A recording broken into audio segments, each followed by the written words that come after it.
Alright, hello everyone. Hope you're all well. Hope you're all staying safe. That's what I'm trying to say. In today's video, I'm copying. Fuck, man. In today's video, I'm copying the Procedural Travelers video, and also a lot of other content creators out there that have done this list of No Man's Sky updates. You know, basically, you got Tier Maker, which people used, you know, a bit of time ago. It was, you know, a lot of like memes and shit surrounding this, but essentially lets you put things onto a tier. You know, you have God tier, great, average, you know, blah blah blah blah blah. So today what we're gonna do is attempt to rate No Man's Sky's content updates from arguably the worst, or not for me, to God tier, which are the absolute best.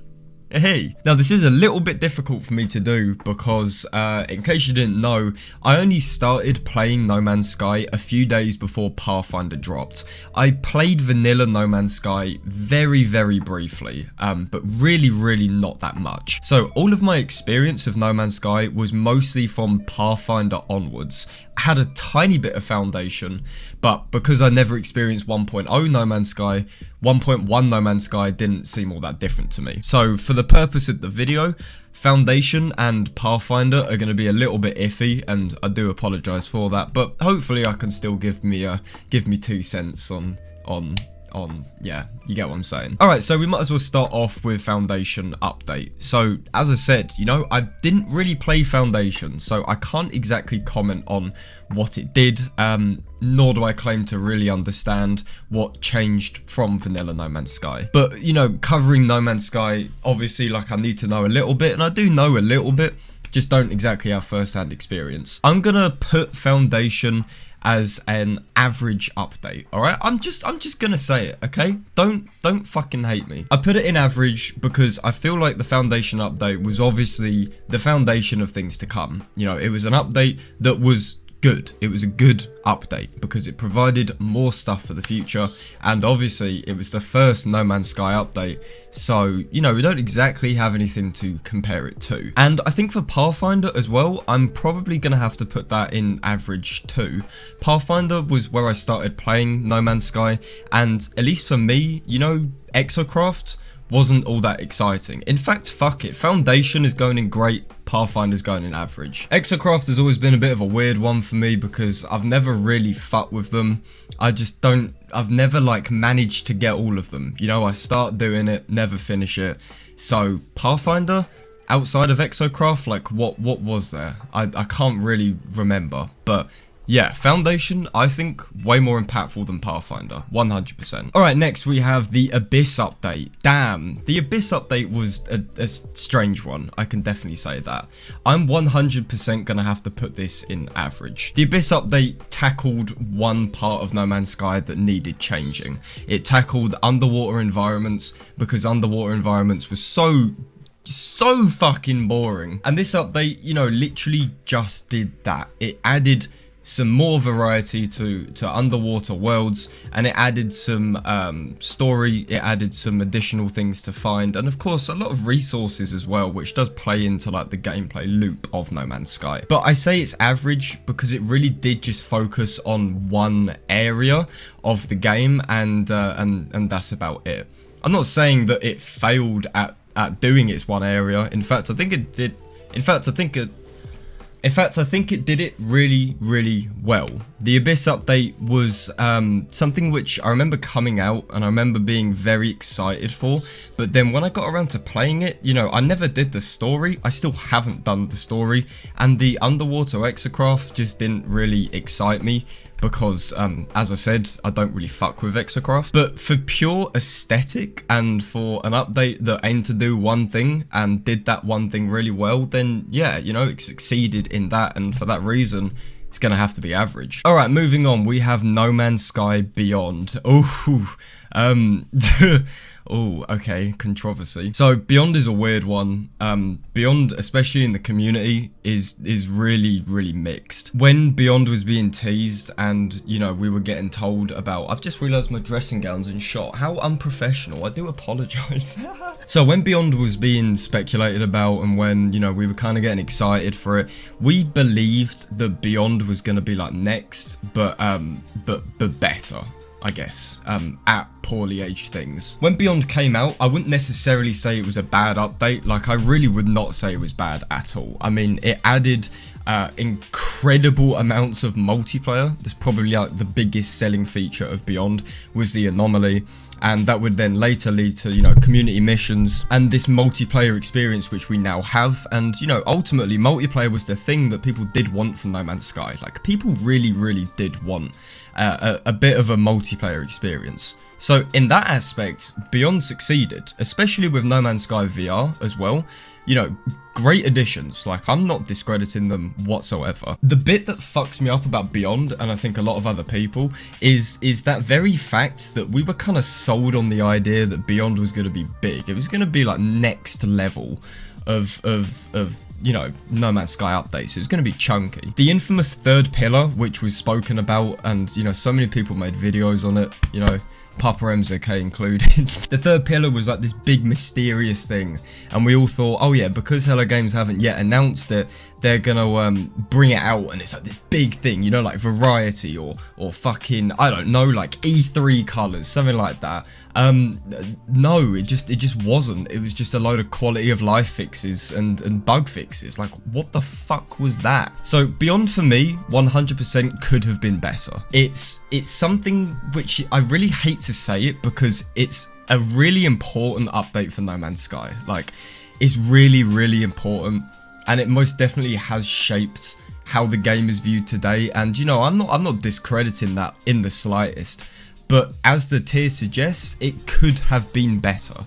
Definitely, especially for players who don't have a virtual reality headset or don't play multiplayer. You know, outside of multiplayer and VR, what did we have with Beyond? What did the technology trees and taming animals, like, it doesn't do anything. Yeah, Beyond could have been better. People are probably gonna hate me for saying it, but for me at least, slight disappointment. You know, through fault of my own, but it's not just me, a lot of the community felt this way as well. Alright, moving on, we have No Man's Sky Exomech. I'm just going to put it in not for me straight away. As I said at the start of the video, I don't really mess with Exocraft. You know, I like the on-foot exploration in No Man's Sky. Exocraft don't really tickle my pickle, so for an entire update to be focused around a fancy Exocraft, like, does fuck all for me completely. The thing about Exomech though is that the update was so weird. It was so out of place. And, you know, still to this day, a lot of people are like, fucking really, bro? Shut your ass up. It's a fucking soundproofing in there. Yeah, as I was saying, still to this day, people are kind of confused why we have an Exomech in No Man's Sky. Like, yeah, it's kind of cool, right? It looks cool. It's got some nice animations. It's really powerful, and it's good for walking around and screenshots and shit. But, like, what does it add to the game? Not a lot. The thing is, you know, I'm being harsh on Exomech, and I really shouldn't be, because it's an update that would say similar to Living Ship or Synthesis. Like, it's very similar, you know. It's clearly a part of a bigger update which Hello Games were working on, and they just decided to release it because, you know, they love us and they don't want us to be bored. In that aspect, you know, I give it credit. It's obviously part of something bigger, you know, combat update, most likely. But as a standalone update, you know, I didn't do anything. I still don't have an Exomech, and to be honest, like, I don't see the point in getting one. Like, I don't know, it's just a bit meh. Alright, No Man's Sky Living Ship. I'm gonna put this as a great update. Yeah, I know, it's a fucking good update. Living ships are something which I still haven't managed to get, because I can't read coordinates. I'm a fucking idiot. I'm well aware. People are looking at me right now like, get a grip on your pathetic, sad life, you fucking incel. But no, it's true. Like, I'm absolutely dreadful with maths, right? My maths GCSE, I had to go in on a Saturday every week to school to do extra maths because I was so shit at it. I barely passed my maths GCSE.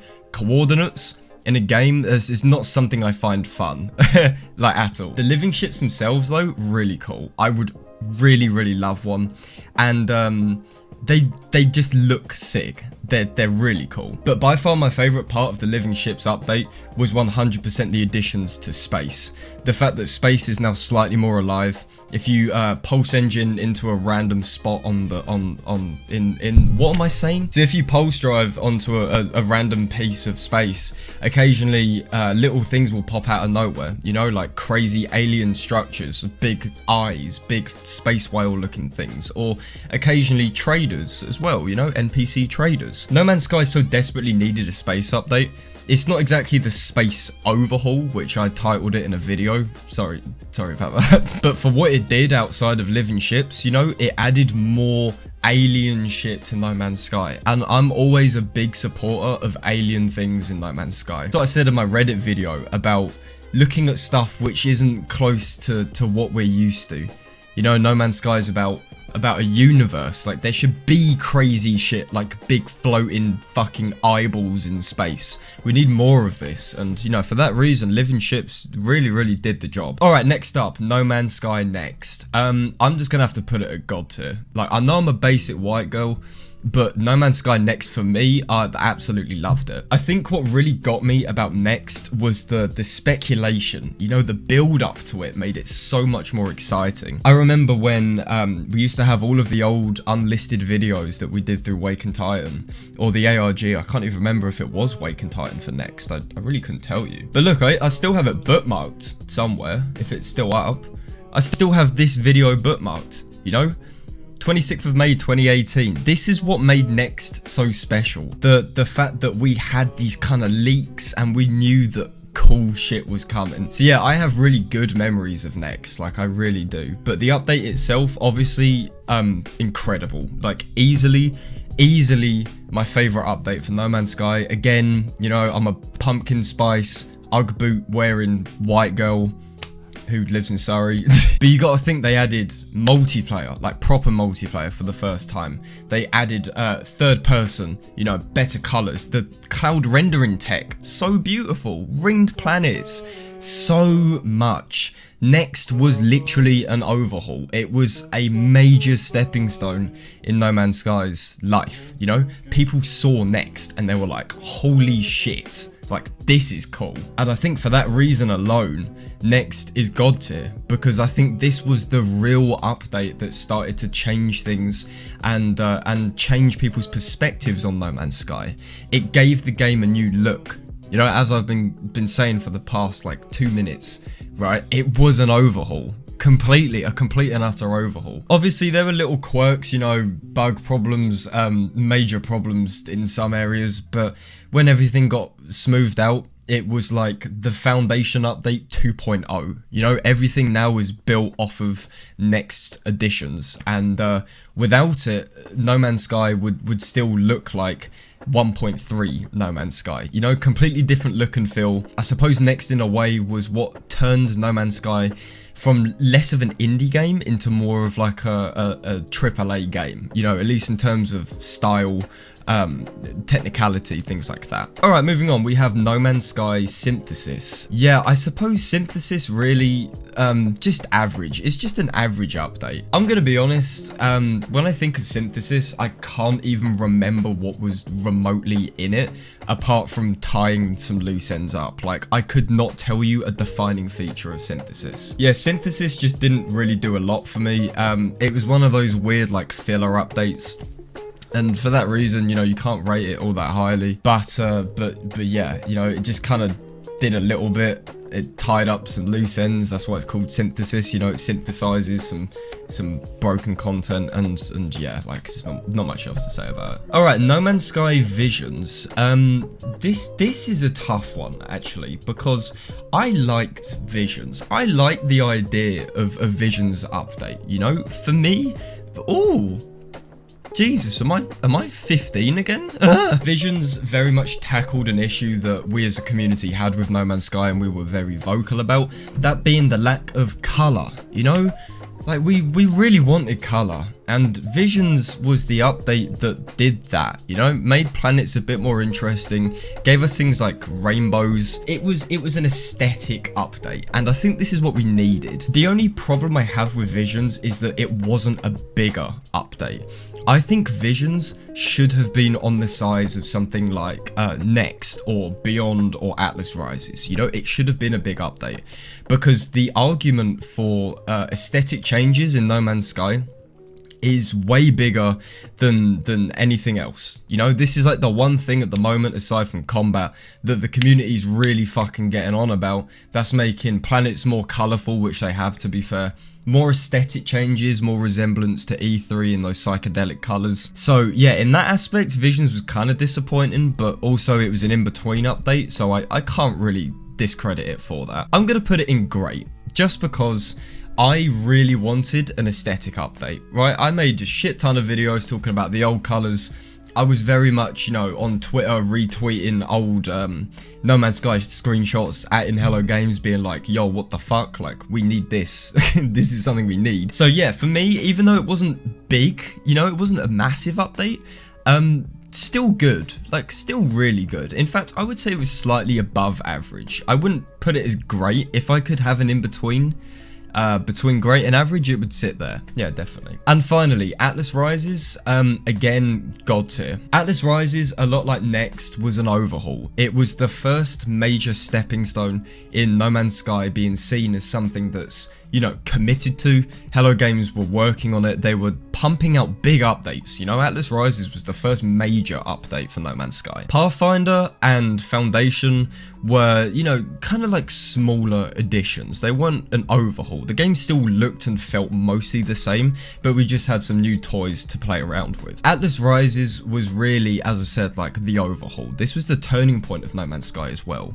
I mean, we had basic multiplayer, which was fantastic, and to think that came out with the third update, pretty fucking impressive. As well as some improvements to the lighting, we had new biomes, we had like the mission board, and also we had the story, like the new Atlas Rises story, done by good old Greg Buchanan, fucking great writer. And yeah, Atlas Rises was kind of like the point where people stopped looking at No Man's Sky like this piece of shit at the bottom of your shoe. You know, it was kind of like, oh, okay, Hello Games are sort of serious. But then at the same time, it wasn't large enough for people to be entirely convinced. So yeah, it was, I would say, a god tier update, if not maybe great. But for me at least, especially coupled with Waking Titan, like, it was fun. It was really good. Yeah, Atlas Rises, I hold a fond place in my heart for it. The only thing I didn't like about it was that this is when the art style began to change. You know, colors got a bit muted, and we had that slightly realistic lighting and color palette which was introduced. So yeah, I wasn't really a fan of that, but other than that, great fucking update. Alright guys, these are my ranks for the No Man's Sky content updates. I know a lot of people are going to disagree, and I know a lot of people are probably going to agree as well, you know, because you got to be objective, you know, a balanced argument. I'm not objective at all. This was the most subjective video. But yeah guys, I just want to say thank you very much for watching. I will link tier maker in the description, or this specific tier maker, for you to check out if you want to, say, make a video on it or what have you. Big shout out to Procedural Traveler as well for actually doing this tier. I think he made the tier, or at least providing a video to use as inspiration. Let me know what you think, if you disagree or agree. Thank you very much for watching. Take care. Love you all.